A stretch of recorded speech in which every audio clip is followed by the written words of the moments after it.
Бизге атайын ушу Осмоналы Сыдык уулунун 150 жылдыгына карата презентация кылып берүүгө чакырабыз.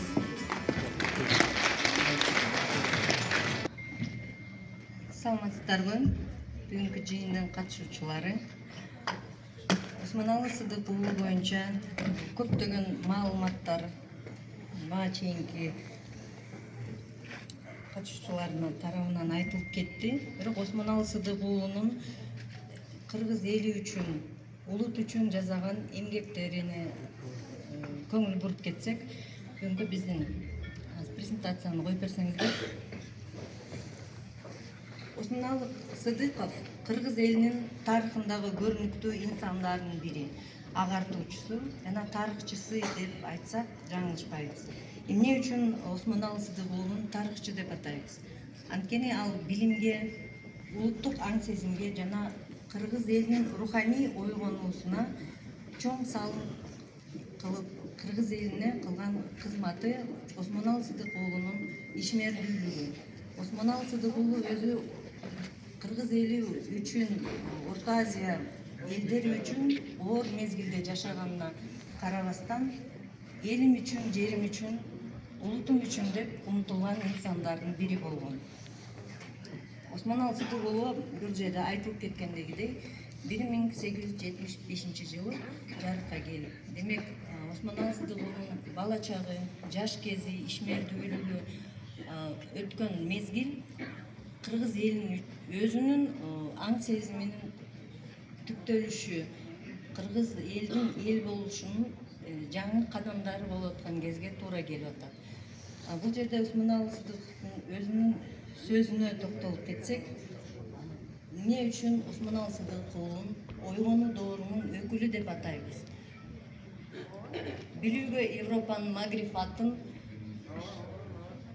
талаптанган илимге асыл затым. Билип көр бул замандын уруятын, аз болсо да силерге насыйхатым. Ар заман кабар берер миллет үчүн, эгер эр-жигит жанын кыйнар илим үчүн, ар бир түрлүү илим билүү үчүн, окугун колдо дөөлөт болсук үчүн.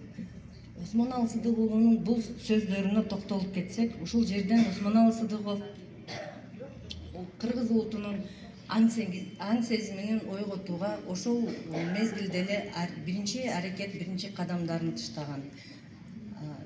Кичинекей чагынан эле Осмоналы Сыдыков өзү билимге умтулуп, илим деп мүмкүнчүлүктөрү жок болгон кезде дагы ошо илимге умтулуп, эң биринчи билимди жергиликтүү молдодон билим алып, аталаш тууганы Канат Манаптын колунда өскөн кезинде эң биринчи билимге таштаган кадамдары ошол кезге туура келип атат. Осмоналы Сыдыков элди ойготуп, көз карандуулуктан арылткан күч катары билимди ушул жаатынан түшүнгөн инсандардан болгон. Анын көз карашы, элдин өнүгүшү билимге болгон мамиледен башталат. Ушул ыр-саптарынан эле карап көрсөк, илимге элди чакырып аткан ыр-саптары болуп атат. Ал эми өзү Осмоналы билим алган кезден баарыңарга эле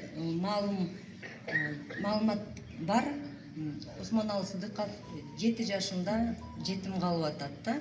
Өзүнүн жазган эмгегинде энесинин 7 жашында калып, бир туугандары менен жетим калды деген маалымат. Бирок ошол эле учурда Осмоналы Сыдыковдун атасы жөнүндө өзү көп токтолбогон жерлери бизди бир окумуштуулар катары ойго салат. Эмне үчүн атасы жөнүндө маалымат ушунча аз болгон? Анткени бул жерде Санжыраны иликтегендер отурат. Улар тараптан силер билет болушуңар керек, Осмоналы Сыдыковдун атасы Кыдык 3 аялы болгондуктан Осмоналы Сыдыков 3-чү аялынын балдары болот. Ошондуктан энеси өтүп кеткенде булар жетим атка конуп, Канат тууганынын колуна жигит болуп барып, ошол жактан өзүн көрсөтүп, канчалык чыйрактыгын ошол жактан билдиргенден кийин эң билимге таштаган биринчи кадамы Осмоналынын өзүнүн мүнөзүнүн жакшы жактарын көрсөтүп, канат үйүндө жок кезде ак бүркүтүн уурдап кеткен адамдардан барып канат манаптын аялы ошону куткарып кайра үйүнө алып келгенден кийин мүмкүнчүлүк түзүп ага окууга барып билим алганга кийим кече ат белек кылып, ошодон кийин Осмоналы жергиликтүү молдодон билим алып, анан 13 жылдырып койсоңуз 13 жашка толгон кезинде Токмокко билим алууга келет. Токмоктогу калпадан билим алып, ал жерде көпчүлүктө миссионерлер окуп жүргөн кези. Миссионерлер Казаньдан, Уфадан, Башкириядан, Оренбургтан келип, колунда эң алдыңкы билим алгандар, колунда бар адамдар, манаптын балдары ошолорго окууду үйрөткөн. Алардын арасында Осмоналы да 5 жылдай ошол калпанын колунда билим алып калат. Билимдүү болуп өзүн көрсөткөндөн кийин ошол молдо Осмоналыга сунуш кылат билимин улантууга.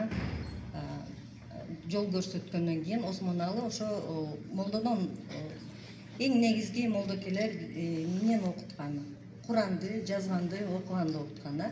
Андан тышкары Осмоналы өз идиреги менен тарыхты, географиядан, математикадан билим алып туруп, ошол билим менен эл арасына барып, балдарга, билим алам деген адамдарга сабак өтүп туруп, ошол өткөн сабактардын каражатын топтоп, кийинки билим алууга сапарга аттаныш үчүн каражат топтоп баштайт өзүнүн инициативасы менен. Ошодон кийин 1899 жылы презентацияда тургандай ал каражат топтогон соң Үч-Турпанга барып, Үч-Турпандын медресесинен билим алат. Үч-Турпан ал кезде Кытайга караштуу территория болот да. Андан кийин Осмоналы Сыдыкулу 1901 жылы Кашкарга барып, ал жерден дагы билимин улантып, 1900 жылдардан баштап Осмоналы Сыдыкулу жөн гана билим жаатында жүрбөй, барган жеринен ошо сабак берип жүргөн элдин арасында жүргөн кезде кыргыз санжырасын чогултуп, кыргыз санжырасын эң алгачкы жазып алган, эң алгачкы жазма тарыхчы деп, ошондуктан Осмоналы Сыдыковду тарыхчы катарына кошобуз. Эң биринчи санжыраны жазып калган Осмоналы Сыдыков. Ошо барган жеринен санжыра чогулткан. Кашкарга барган максатынын бир жагы дагы ошол жакта жүргөн кыргыздын урууларын жазып, топтоп, маалыматты сактап калыш максатында барган. Бирок тилекке каршы Осмоналы Сыдыковдун өзүнүн жазган маалыматына караштуу, ал тез арада эле Кытайдан кайтып келет. Анткени жер титирөөгө байланыштуу Кыргызстанга, кыргыз жергесине кайра кайтып келиши мажбур болдум деген маалыматы бар. Илимий маалыматтан тактасак, ошол мезгилде 1991 жылдар, 900 жылдын аягында Кытайдын территориясына Юнань провинциясындагы чоң жер титирөө болгон, 6-7 балга жеткен жер титирөө. Ошондуктан Осмоналы Сыдыков кайта үйүнө кайтып келишке аргасыз болот. Келгенден кийин Шабдания медресеси 1909 жылы бул Шабдан Батыр тарабынан салынган медресе. Ошол жерге медресе ачылды деген маалыматты алган кезде Осмоналы Сыдыков ошол медресеге барып, ал жерден дагы билимин улантат. Кийин 1911 жылы гана Уфа шаарына Галия медресесине барып окуганга мүмкүнчүлүк түзүлөт. Ошол 1911 жылга чейин Осмоналы Сыдыков өз аракети менен каражатты топтоп, өз каражаты менен гана ушул иштерди жүргүзүп келген. Бирок көпчүлүк учурда балдарды окуткан кезде бекер окуткан. Бул сүрөттө Уфа шаарындагы Башкортостандагы медресе Галиянын сүрөтү. Ушул медреседе Осмоналы Сыдыков гана эмес, башка кыргыздын чыган инсандары, жадитчилер ушул жерде билим алышкан. Алардын катарында Эшеналы Арабаев дагы болгон. Эми жадитчилик кыймылына өтсөк, эмне үчүн Осмоналы Сыдыковду жадитчилердин катарына кошобуз? Бир гана Осмоналы Сыдыков Галия медресесинен же башка медреседен билим алган үчүн эмес. Ушул мезгилде 1911 жылы Уфага барышы бул Осмоналы Сыдыковдун биринчи ирет аякта болушу эмес болчу. Ал өзүнүн ушундай кыялы бар эле, билимди топтоп көп жерде кыдырган адам болчу. Жадитчилер бул жадитчилик кыймылы азыркы Россия, ал кездеги Россия империясынын территориясына караштуу болгон Крым, Казань татарларынын арасында башталган кыймыл. Бул кыймылдын башында турган дагы Исмаил Гаспринский. Исмаил Гаспринский жадитчилер кыймылдын башатында турган адам. Бул өзү 1851 жылы Крымда Бакчы сарайда туруп, ошол жактан билим алып, дворяндардын үй бүлөсүндө төрөлгөнгө байланыштуу каражаттары жетишимдүү болуп, кичинекей кезинен жакшы билимдерге ээ болгон адам. Кийин Европа билимине, Европа системасына кызыгып, Парижге барып, ошол Парижден дагы билимин өрчүткөн адам. Парижден кайткан кезде жаңы системаны киргизүү керектүү экенге ой жүгүртүп, бу жерде туруктуу болуп аткан медреселерде билим берген системасы артка калгандыгына белгилеп, жаңычыл усули жадид деген системага көңүлдү буруп, ушул Исмаил Гаспринский жадитчилик кыймылдын башатында турат деп, ошондуктан кийин Исмаил Гаспринскийдин артында ушул ишмердикти уланткандар Шагабуддин Марджани. Бул дагы татар окумуштуусу, дин ишмери, агартуучу жана ушул эле атылып кеткен жадитчилик кыймылынын дагы бир негиз чоң салым кошкон инсандардын бири. Кийинки жадитчилик кыймылды дагы өрчүткөн адамдардын бири бул Галимжан Баруди. Бул дагы татар агартуучусу, дагы дин ишмери жана жадитчилик кыймылынын көрүнүктүү өкүлүнүн дагы бири. Байкасаңар, бул адамдардын баары диний ишмер деп аталып кетип атат. Анткени эң негизги башында алган билимдери ошол дин, ислам билимине байланыштуу болгон. Кийин Исмаил Гаспринский 1883 жылы Таржимал аттуу гезитин негиздеп, ошол гезит аркылуу усули жадид системасын элге көп жайылтууга жардам берген гезит болгон. Галимжан Баруди болсо Казандагы Мухаммадия медресесин ачып, ошол медресеге жетекчи болгон. Эми жадитчилер жалаң эле татар, Казань, Крым элдерине таануу деп түшүнүп калбас үчүн кийинки слайдтан карап көрсөк, бул жерде Махмуд Ходжа Бехбуди, өзбектин көрүнүктүү жадитчил окумуштуусу, Абдулла Аблани, Абдураиф Фитрат. Бул дагы көрүнүктүү инсандар өз мезгилиндеги жадитчилик кыймылды жайылтууга чоң салым кошкон инсандардын бири. Анан кийинки слайдка өтө турган болсок, ал жерде Мифакиддин Камалиддин уулу, псевдоними Акмулла. Бул башкыр элинин өкүлү. Эмне үчүн Мухаммеддин Акмуллага токтолуп кетип атабыз? Анткени бул жерде жазылып турган сөздөрдө көңүл бурсаңар, башкорттарым укуу керек дейт. Башкорттарым укуу керек, арабызда назандар көп укуу керек. Аңгыры абыздан Уралдагы уракпаган, эй туугандар, назамлыктан коркуу керек. Илтифат эт укуңузлар, шарифаттер. Яшылыктан келе ятыр зор эфеттер. Укугандар күктө өсөр, хозу өзөр, юктар унда әуліктер, кереметтер.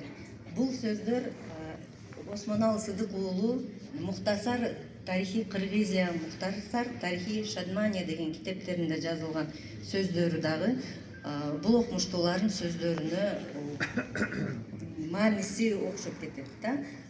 Анткени Осмоналы Сыдык уулу дагы өзүнүн жазган китептин ар бир сөзүндө канчалык билимдүү болсоңор, ошончалык элге пайда болгон, өзүңөргө пайда болгон, миллет үчүн, эл үчүн кызмат кылгыла деген сөздөрү ар бир ырымда учурап турат. Кийинки Мағжан Жұмабаев. Бул казак окумуштуусу, жазуучусу. Карагым оку, боска жүрмө, оюңа күрт каларсың, көңүл берме. Окугай оюн кылган балаларга жолуна жакырсак да касыңа келме. Кизиме аяндама, алга умтыл. Алам деп көктен жылдыз, колуң серме. Кармаган карап калмас деген рас сөз. Токтамай исте болсаң батыр терге. Бул Мағжан Жұмабаевдин дагы сөздөрү улутчулукту, билимге канчалык улут билимдүү болсо, ошончолук биримдүүлүк, иденттүүлүккө чакырган. Бул инсандарды эмнеге бул жака кошуп атканыбызды кийинки слайдтан көрөбүз. Ишеналы Арабаев кыргыздын чыгаан окумуштууларын, жадитчилердин бири, көрүнүктүү инсан. Ишеналы Арабаев Осмоналы Сыдыктовдой эле Галия медресесинин бүтүрүүчүсү. Осмоналы Сыдыков менен Ишеналы Арабаевдин ортосунда чоң боордош, достук, үй-бүлөлүк жакшы мамиледе өткөн инсандар болгон. Өз убагында Осмоналы Сыдыковдун үй-бүлөсү кыйынчылыкка учураган кезде, Осмоналы Сыдыков камалып кеткенде, Ишеналы Арабаев Осмоналы Сыдыковдун үй-бүлөсүнө чоң жардам көрсөтүп, колдоо көрсөткөн. 1911 жылы Ишеналы Арабаев алифбе азбукасын чыгарып атат. Ал белгилүү китеп, колдонмо. Кийинки китеби Хафиз Сарсикеев экөө чыгарып, Шарк басмаканасы. Осмоналы Сыдыковдагы ошол Шарк басмаканасы Уфадан эки китебин тең бирден ошол жактан чыгарган. Кийинки китеби 1912 жылы казак тилинде чыккан. Бул орфография негиздери, ал казак-кыргыз балдары үчүн жазылган китеп болгон. Эми Осмоналы Сыдыков эмне үчүн Кыдыков эмес Сыдыков болгон деген маалымат бүгүн айтылып кетти. Ал маалыматка токтоло турган болсок, Осмоналы Сыдыков жазган китеби арабча жазылган, билесиңер. Ал мезгилде арабча окушкан. Кол жазмасын типографияга өткөзгөн кезде ал типографияны иштеткендер башкырт элинин өкүлдөрү болчу, Каримовдордун типографиясы. Ошол жерде эки гипотеза, илимде эки гипотеза каралат. Жазылган кол жазма чернила менен жазылган, ошондуктан окуган кезде ошол жерде бир аз техникалык ката кеткен болушу мүмкүн деп айтылат. Экинчиси, бул башкыр элинде, татар элиндеги Кыдык деген ат болгон эмес, алардын өзүнүн грамматикасына туура келген сөз Сыдык деген, ошон үчүн К Сыга алмашып кетип, Сыдыков болуп калган деген эки божомол бар илимде азыр. Эми Осмоналы Сыдыковдун өйдөгө айтылып кеткен инсандардын жазган ырларына көңүл буруп кетсек, жадитчилик кыймылдын бир жакшы айтылган жерлери элди, өзгөчө жаштарды илимге, билимге үндөгөн сөздөр менен жазылган Осмоналы Сыдыковдун китептери 1913 жылы биринчи китеби чыгып атат Kingsley. И экинчи китеби 1914 жылы чыккан китептер болуп атат. Осмоналы Сыдыковдун өзүнүн айтуусуна караганда, өзү жазып кеткен информацияда биринчи китеби Муктасар тарыхи Кыргызия 1913 жылы чыккан китеп. Ал мен өтөдө айтып кеткен маалыматка ылайык Осмоналы Сыдыков 15 жыл элди жерди кезип кыдырып жүрүп маалымат чогултуп, ошонун негизинде чыгарган китеп болгон. Бирок ошол эле мезгилде Осмоналы Сыдыков мындай деп жазып кетип атат. Кытайга 1900 жылы барган кезде ошол жактагы сары багыш, черик уруулары жөнүндө жазып, бирок тилекке каршы ошол жазып калган маалыматтын көбүн мен жолдо жоготуп алып, эсимде калган маалымат менен китепке ошолор эле кирди деген маалыматы бар Осмондун. Демек, ал кийинки китебибизде бул маалымат толукталып чыгарылат деген сөзү бар. Кийинки китеби 1914 жылы чыгып аткан китеп, толукталган китеп. Ал жерде Муктасар тарыхи Кыргызиянын маалыматы жана кийинки маалыматтар Шабдан Батырдын мезгилиндеги маалыматтар менен толукталып, бир эле Шабдан Батыр жөнүндө жазылган эмес, ошол учурдагы кыргыз элинин политикалык, социалдык, экономикалык көйгөйлөрүн бүт баарын чагылдырып көрсөтүп атат.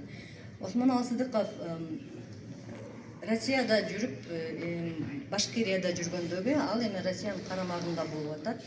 Ал жерде жүргөн кезинде Россиядагы биринчи манифест чыгат. 1907 жылдагы манифест белгилүү болуш керек силерге дагы.